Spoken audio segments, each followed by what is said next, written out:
I'm Taylor Jackson, and I'm here today to talk to you about my new main lens. Here it is. We're here to style shoot today, and my main lens is the 50mm f1.2 for the Canon RF series.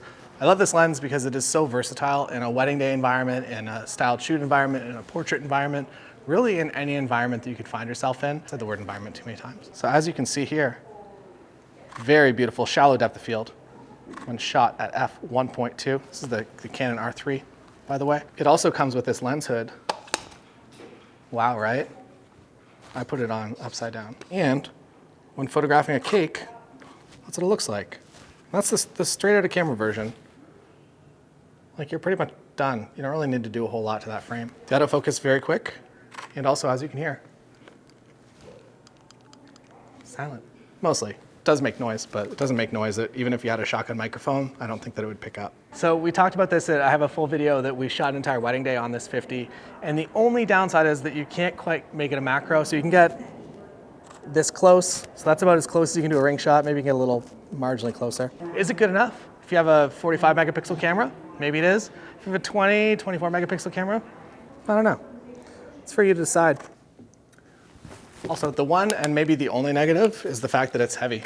Well, it's also expensive. So there's two negatives. It's expensive and it's heavy. I'm backing Tim into a wall. He told me not to get closer to him.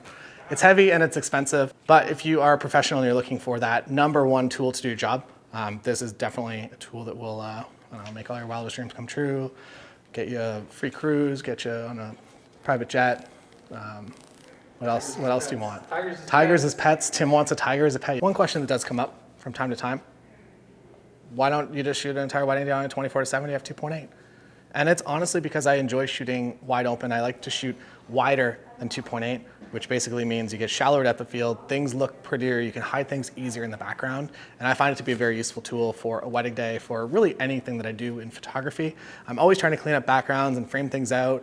And if I could just make that all disappear into a nice out of focus background, it makes my life a lot easier. And while it is nice to have 24-70, and you have all the options in between, I do find that when I shoot at 24-70, most of my frames are somewhere between 35 and maybe 60. You can also look this data up. If you do shoot with the 24-70, you can look it up in Lightroom. Tim's muffin is on the table. How many muffins do you give this 50, Tim? 4.5. This has very quickly become my favorite styled shoot of all time.